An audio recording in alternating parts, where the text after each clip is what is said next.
कांग्रेस। तो अगर आप लोगों ने जालिमों को मदद करने का काम किया तो ये आपने अपने सुरक्षा के विरोध में काम किया। जालिम देश में मजबूत हो गया। अरे 3.5% ब्राह्मणों के 5 नेशनल लेवल की पार्टियां हैं। 5 कांग्रेस, बीजेपी, कम्युनिस्ट, मार्क्सवादी कम्युनिस्ट, तृणमूल कांग्रेस, सारी ब्राह्मणों की पार्टियां। 3.5% ब्राह्मणों की 5 नेशनल लेवल की पार्टियां आप लोगों ने बनवाई, मजबूत की। और वो लोग मुसलमानों में भय नहीं पैदा करेंगे तो आप वोट कैसे दोगे उनको?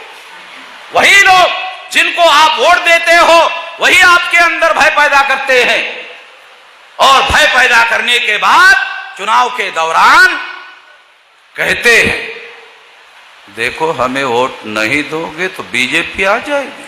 दोहन भी करते हैं, भय पैदा करते हैं और भय दोहन भी करते हैं। तो भय एंड भय दोहन, ये राजनीति आज समझने की जरूरत है। मैं ये बातें मुसलमानों को जागृत करने के लिए कह रहा हूं। ये बहुत गहरी राजनीतिक बातें हैं, ये ब्लेम देने के लिए नहीं है। दूसरी बात, SC ST OBC के लोगों को कहना चाहता हूं, जितना इस देश में SC ST OBC की चर्चा बंद करना है तो ब्राह्मण लोग बंद करते हैं। कैसे? डेली हिंदू मुसलमान, हिंदू मुसलमान, हिंदू मुसलमान, हिंदू मुसलमान, हिंदू मुसलमान, डेली चर्चा होगी। SC ST OBC की सारी समस्या का समाधान हो गया। कोई SC ST OBC का मेंबर पार्लियामेंट जो बीजेपी में मेंबर पार्लियामेंट है, कभी SC ST OBC का मुद्दा पार्लियामेंट में उठाता है? सुना आप लोगों ने कभी? कोई SC ST OBC का आदमी पार्लियामेंट में SC ST OBC का मामला नहीं उठाता, पार्टी के मंच पर भी नहीं उठाता। यदि किसी मेंबर पार्लियामेंट ने बीजेपी के मंच पर मामला उठाया तो उसको कहा जाता है तुम SC ST OBC नहीं हो। तो वो तक कौन है? हिंदू हो भाई। आपको मालूम होना चाहिए, आप इधर आने के पहले SC ST OBC थे, इधर आने के बाद अब तुम हिंदू हो गए हो। कोई बात अगर करनी है कर सकते हो, हिंदू की करो। और हिंदू की करना है तो फिर मुसलमान का विरोध करना ही पड़ेगा।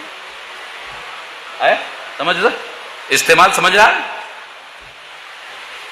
मुझे नहीं लगता कोई मुसलमानों को यह बात समझा सकता है, ना SC ST OBC को कोई समझा सकता है। मैं ये बातें समझा रहा हूं। कुछ लोग मुझे सलाह देते हैं, मेश्राम जी आप इतनी ऊंचे दर्जे की बातें समझाते हो, किसी को समझ में नहीं आती है। न मुसलमानों को समझ में आती है, ना SC ST OBC को समझ में आती है। और फिर वो मंच से उठकर भी जाते हैं।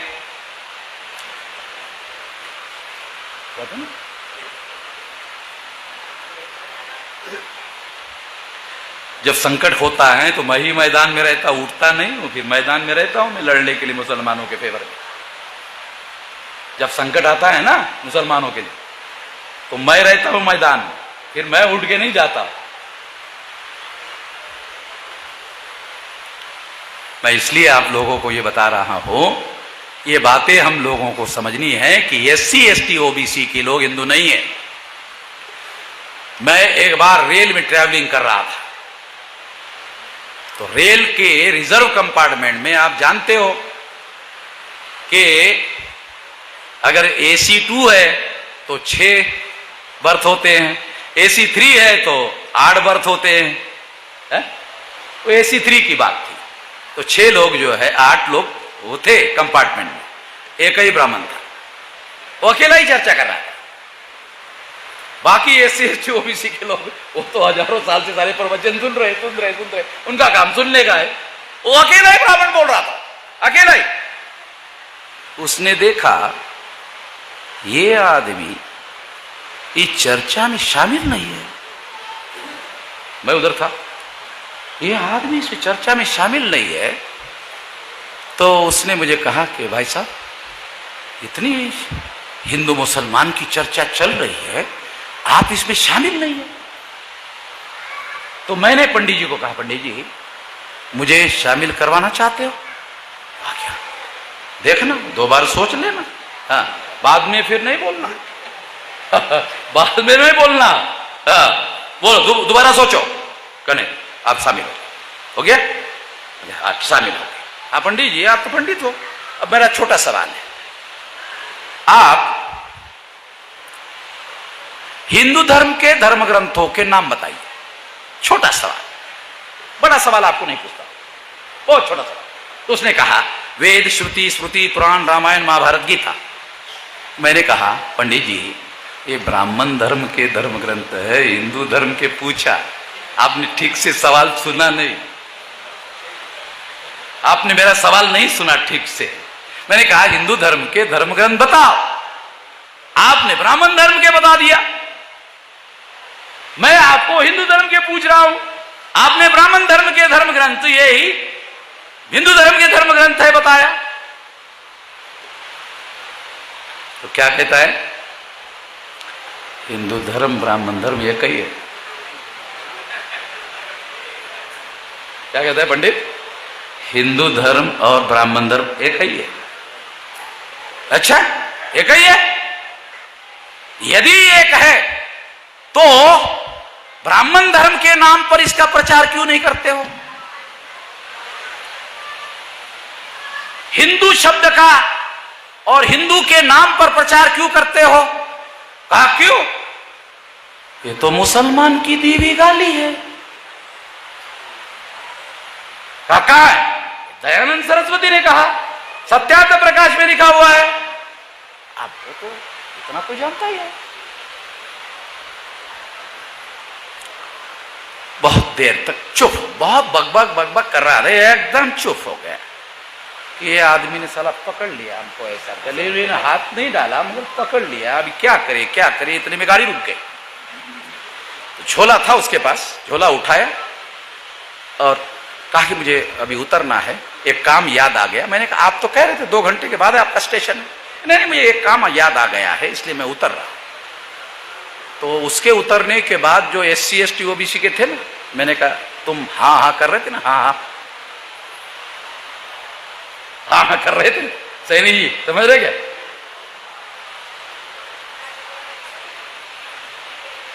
जो हमारे लोग हैं ना SC ST OBC के, हाँ पंडित जी हाँ हाँ हाँ, गधे को सिंह होते हैं, हाँ पंडित जी गधे को सिंह होते हैं, 4 नहीं 10 होते हैं। तो बात आपको मैं बता रहा हूं कि यदि उन्होंने अपने ओरिजिनल ब्राह्मण धर्म के नाम पर प्रचार किया होता तो कोई SC ST OBC का आदमी उनको गधा बनाना आसान नहीं होता। हिंदू शब्द की वजह से SC ST OBC के लोगों को गधा बनाना संभव हो गया।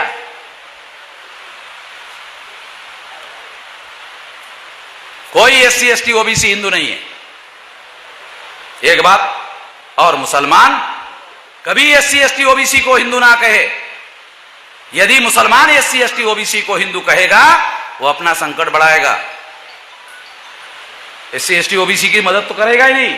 मदद करना चाहिए, मजलूम की मदद करने का आदेश है, फर्ज है, मदद करना चाहिए। अगर मजलूम संकट में फंसा है मदद करो, निकालो उसमें से। मदद तो नहीं होगी मगर जब आप उसको SC ST OBC को हिंदू कहोगे तो 3.5% ब्राह्मण 74% हो जाएगा, बहुसंख्यक हो जाएगा। अल्पसंख्यक ब्राह्मण बहुसंख्यक हो जाएगा। 3.5% ब्राह्मण मुसलमानों को कहता है तुम अल्पसंख्यक हो, और मुसलमान भी कहता है यार अल्पसंख्यक हम है। मुसलमानों को यह पता ही नहीं है। क्या पता नहीं है कि जो ब्राह्मण 15% मुसलमानों को अल्पसंख्यक कह रहा है उसकी संख्या 3.5% है। साला 3.5% वाला 15% मुसलमानों को अल्पसंख्यक कैसे कह रहा है?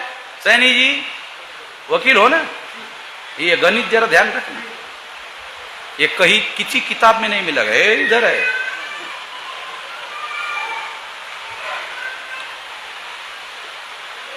ये समझना बहुत जरूरी है। मुसलमानों को जितना ज्यादा एससी एसटी ओबीसी के लोगों को हिंदू कहोगे उतना ज्यादा ब्राह्मण मजबूत होगा, जितना ज्यादा ब्राह्मण मजबूत होगा उतना ज्यादा मुसलमान संकट में फंस जाएगा। तो मुसलमानों को चाहिए कि अगर मजलूम समझ नहीं रहा है एससी एसटी ओबीसी का, तो उसको लगातार समझाने का काम करो। 1 साल, 2 साल, 10 साल, 20 साल, 25 साल, 50 साल, अगर आप उनकी मदद करते रहोगे, कोई एससी एसटी ओबीसी का आदमी ब्राह्मण के कहने पर मुसलमानों के घरों में फसाद करने के लिए नहीं आएगा। कोई उसका घर जलाने के लिए, मुसलमानों का घर जलाने के लिए किसी ब्राह्मण को कोई एससी एसटी ओबीसी का आदमी नहीं मिलेगा।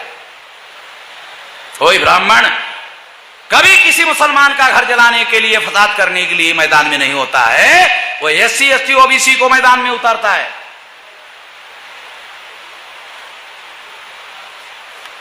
इस सारे देश भर में मैं कह रहा हूं, सारे देश भर में मैं अपने भाइयों को समझा रहा हूं, एससी एसटी ओबीसी के लोगों को समझा रहा हूं। इसे समझना जरूरी है। इसलिए एससी एसटी ओबीसी के लोग, देखो नरेंद्र मोदी ओबीसी का आदमी, आप लोगों को बता रहा हूं जो एससी एसटी ओबीसी के लोग हैं, नरेंद्र मोदी ओबीसी का आदमी, उसको आरएसएस ने प्रधानमंत्री का पद दिया। पद देने से संतुष्ट हो गया, बोले 52% की गिनती करने की जरूरत नहीं है, प्रधानमंत्री हो गया हमारा, और वो पद से संतुष्ट हो गया। 52% ओबीसी नरेंद्र मोदी को प्रधानमंत्री का पद दे दिया, पद से संतुष्ट हो गया, अधिकार मांगा ही नहीं, पद से संतुष्ट हो गया। ओबीसी की जातीय आधारित गिनती अधिकार का मामला है। कभी किसी मेंबर पार्लियामेंट ने जो ओबीसी का है पार्लियामेंट में मांगा? कोई बोला जातीय आधारित गिनती करो? बोला है कोई नाम? खुद नरेंद्र मोदी जो ओबीसी है उसने सुप्रीम कोर्ट में हलफनामा दाखिल किया, ओबीसी की जातीय आधारित गिनती नहीं होगी। एक दिन मैंने टीवी पर खबर सुनी नरेंद्र मोदी की, शेरों की संख्या बढ़ गई है, शेरों की संख्या बढ़ गई है, बगैर गिनती के ही मालूम हो गया नरेंद्र मोदी को, शेरों की संख्या बढ़ गई। जंगली जानवरों की, हिंस्र श्वापदों की, जो आदमी को मारकर खाता है, खा सकता है, उसकी नरेंद्र मोदी ने गिनती करवाई, मगर इंसानों की, ओबीसी की गिनती करने के लिए सुप्रीम कोर्ट में हलफनामा दाखिल करके मना कर दिया। आरएसएस ने नरेंद्र मोदी को पद दिया, अधिकार नहीं। अधिकार दिया होता ओबीसी की जाति आधारित गिनती करता, ओबीसी की जाति आधारित गिनती नहीं की, सिद्ध होता है पद दिया, अधिकार नहीं। ओबीसी 52% वाला पद से संतुष्ट हो, प्रधानमंत्री हो गया भाई, बस ये थे संतुष्ट हो।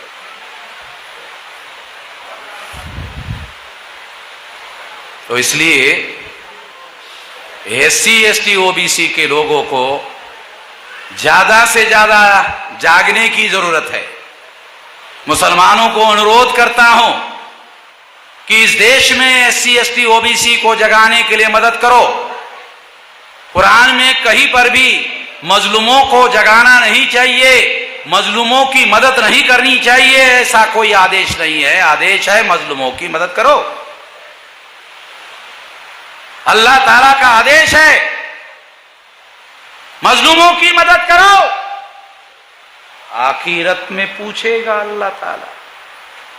यहां तो कोई पूछ नहीं रहा वामन मेश्राम के अलावा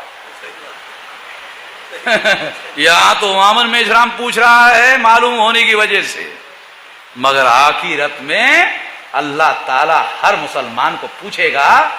क्या पूछेगा? मजलूम की मदद करने का आदेश दिया था, कितना किया बताओ? तुम जब नहीं कर रहे थे तो मैंने वामन मेश्राम को समझाने के लिए भेजा, फिर भी नहीं माना।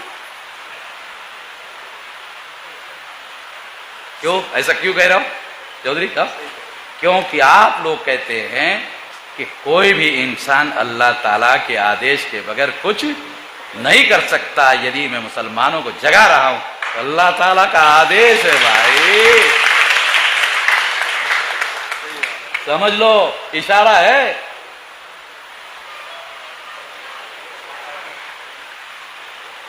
समझाने का काम कर रहा हूं।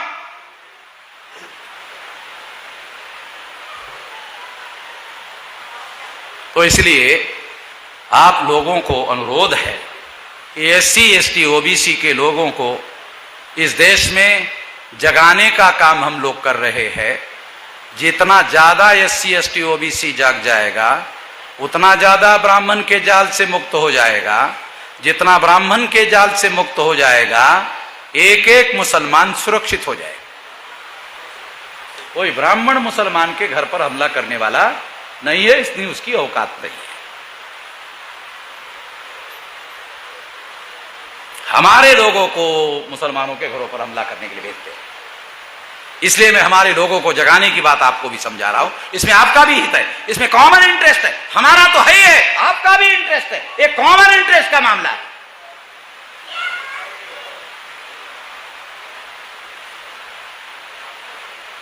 इसलिए मैं कुछ बातें आप लोगों को समझा रहा हूं। आप अभिवादन में हमारे लोगों को मैंने बताया, एससी एसटी ओबीसी को बताया। देखो यहां मुस्लिम लोगों को बता रहा हूं, एससी एसटी ओबीसी के लोगों को बताया। जब एससी एसटी ओबीसी के लोग मिलते थे तो क्या कहते थे? राम राम।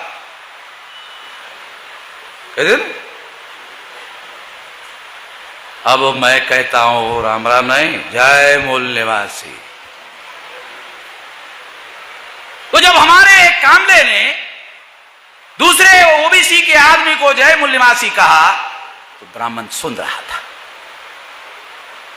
तो ब्राह्मण ने कामले को कहा, कामले अरे बाबा साहब ने कितना तुम लोगों पर रहम किया, कितना अधिकार दिया, तुमने जय भीम बोलना बंद कर दिया, जय मूल निवासी बोलना शुरू कर दिया। जय भीम बोलते थे तो कितना अच्छा लगता था, अब तुम जय मूल निवासी बोल रहे हो। तो हमारा प्रशिक्षित कार्यकर्ता था, पंडित जी आपको मैंने कई बार जय भीम कहा, आपने जवाब नहीं दिया। आपको मैंने कई बार जय भीम कहा, आपने जवाब नहीं दिया, तो मुझे गुरु मिल गया। कहा कौन? वामन मेश्राम। उसने कहा जय मूल निवासी कहो, देखो ब्राह्मण बात करेगा, दूसरे दिन बात करेगा। तो कामले ने आकर मुझे बताया मेश्राम जी दूसरे दिन नहीं, उसी समय बात किया। जय मूल निवासी कहा, उसी समय बात किया। आपने कहा दूसरे दिन बात करेगा ना, उसी समय बात किया। क्यों? ब्राह्मण को ज्यादा समझ में आता है, साले जय मूल निवासी कहेगा तो कोई ना कोई विदेशी तो होगा। सर मेरे अलावा कौन विदेशी है?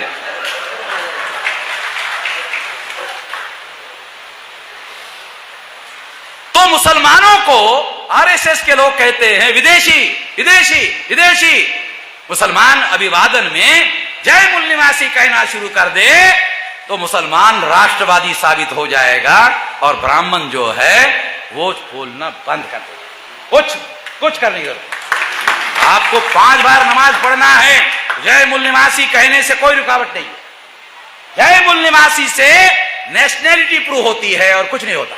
जय मूल निवासी से नेशनैलिटी प्रूव होती है कि आप यहां के मट्टी से पैदा हुए हैं, यहां के है। इससे आपकी 5 बार की इबादत नमाज पढ़ने के लिए किसी प्रकार की कोई रुकावट नहीं है। ये करना होगा। ये करने से बहुत सारी बातों का समाधान हो सकता है। 1 घंटे से ज्यादा हो गया बोलने के लिए और 1 आध घंटा का समय है और है, मगर मैं आपकी सहनशीलता का अंत नहीं देखना चाहता, क्योंकि सारे लोग आप लोगों पर अत्याचार करते, मैं भी अत्याचार करूं तो जरा गड़बड़ हो जाएगा। तो आप लोगों को ज्यादा देर तक सुनने के लिए यहाँ बिठा के रखना उचित नहीं होगा। और दूसरा, अगर मान लो ज्यादा खिलाऊंगा तो बदहजमी होने का भी खतरा है। ज्यादा मान लो खिलाऊंगा तो बदहजमी होने का भी खतरा पैदा हो जाएगा। तो मैं सोचता हूं जितना हजम हो सकता है उतना खिला दो, फिर अगले बार कोई मौका मिलेगा तो फिर बताएंगे। आखिरी बात, हम लोग 2024 में भाजपा को परास्त करने के काम में लगे हुए हैं। किसी भी स्थिति में 2024 में भाजपा को आने नहीं देना। अभी मैं बहुत सारी बातें आपको नहीं बता सकता मंच पर, केवल एक बात बताना चाहता हूं कि हम लोग पूरी ताकत के साथ, पूरी शक्ति के साथ, और ये आरएसएस के बीजेपी के लोगों को भी मालूम हो गया कि वामन मेश्राम जो है ये बीजेपी को हरवाने के काम में लगा हुआ है, तो हमारे अंदर के कुछ दलालों को, भड़वों को पकड़कर तोड़फोड़ करने का काम उन्होंने जिस तरह से झारखंड में किया, बिहार में किया, महाराष्ट्र में किया, कई जगह रीजनल पार्टियों को तोड़ने का काम किया, हमारे संगठन को भी तोड़ने का काम किया। उनको मालूम है कि ये 2024 में वामन मेश्राम पूरी ताकत से भाजपा को हरवाने के काम में पूरी शक्ति लगाकर करेंगे। तो साथियों, मैं आखिरी बात यही कहना चाहता हूं कि आने वाले समय में रोते चिल्लाते रहने का कोई मतलब नहीं है। मैं 18 साल 3-4 महीने का था, तब से लेकर अब तक 31 राज्यों में, 567 जिलों में, 4000 से ज्यादा तहसीलों में, 22,000 से ज्यादा ब्लॉक में, 1.5 लाख से ज्यादा गांवों में संगठन का जाल पैदा किया। 5 मार्च 2019 को 13 पॉइंट रोस्टर के विरोध में भारत बंद करवाया और नरेंद्र मोदी को संसद में संविधान संशोधन करने के लिए मजबूर किया। भारत में नरेंद्र मोदी को मजबूर करने वाला वामन मेश्राम के अलावा कोई दूसरा आदमी है नहीं। संसद में 13 पॉइंट रोस्टर खत्म करने के लिए और 200 पॉइंट रोस्टर लागू करने के लिए नरेंद्र मोदी को संसद में संविधान संशोधन करवाया। ऑन रिकॉर्ड बात कह रहा हूं, रिकॉर्डेड बातें कह रहा हूं। दूसरा, सीएए, जिसके आधार पर एससी, एसटी, ओबीसी के 75% लोगों को देश में विदेशी साबित करने के लिए कानून बनाया। आसाम में 5 लाख मुसलमानों को विदेशी साबित कर दिया और इसके विरोध में 29 जनवरी 2020 को भारत बंद का ऐलान किया। बहुत बड़ा भारत बंद हो गया और जब से भारत बंद हो गया, सीए का कानून कचरे के डिब्बे में पड़ा, डस्टबिन में पड़ा हुआ है। नरेंद्र मोदी को आरएसएस के लोग क्या बोलते हैं? बहुत शक्तिशाली नेता है, बहुत ताकतवर नेता है नरेंद्र मोदी। चलो मान लेते हैं नरेंद्र मोदी बहुत ताकतवर, बहुत शक्तिशाली नेता है, मगर नरेंद्र मोदी का पास किया हुआ सीए का कानून, संसद के द्वारा पास किया हुआ कानून वामन मेश्राम ने लागू नहीं होने दिया।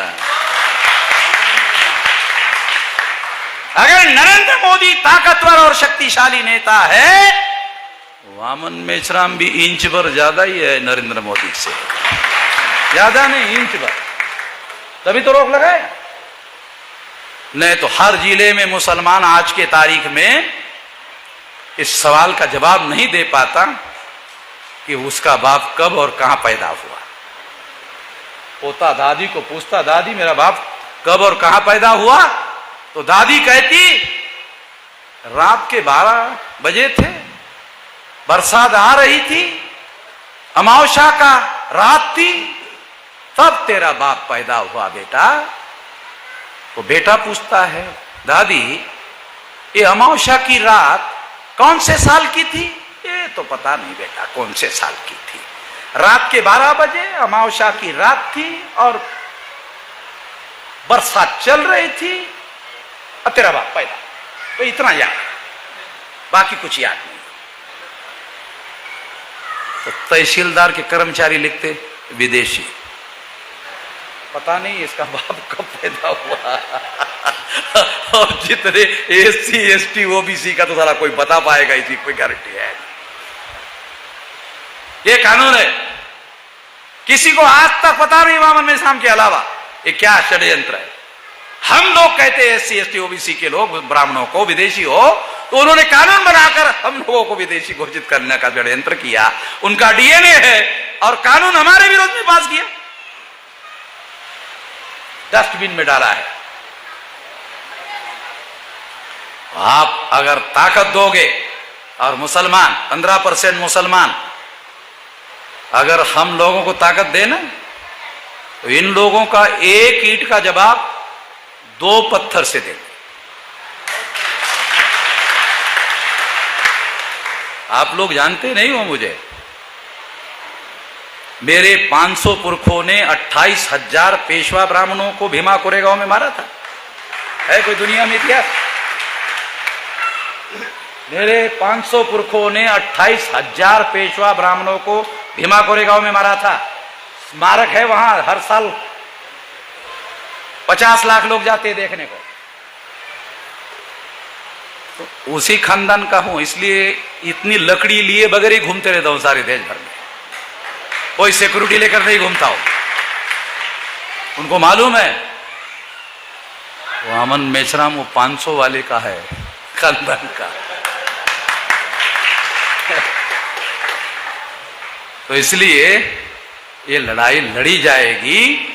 और अगर मुसलमान 15% इस्लाम के मजलूमों का सिद्धांत उसके साथ में चले, तो आखिरत में अभी तक जितनी गलतियां की सब माफ हो जाएगी, सब माफ हो जाएगी। अगर आप ऐसा करते हो तो आपको ऐसा करना होगा, और अगर आप नहीं करते हो तो अल्लाह ताला के कोप से, अल्लाह ताला के अजाब से, अजाब बराबर थोड़ा जानता हूं, मैं भी जानता हूं। मुसलमानों के साथ रहते रहते मैं कुछ उर्दू के अरबी के शब्द सीख गया हूं।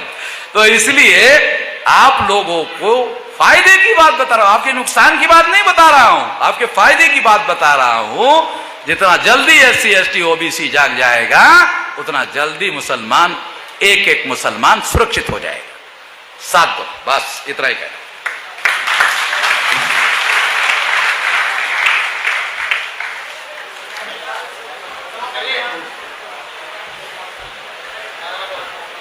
साथियों, कार्यक्रम के समापन के लिए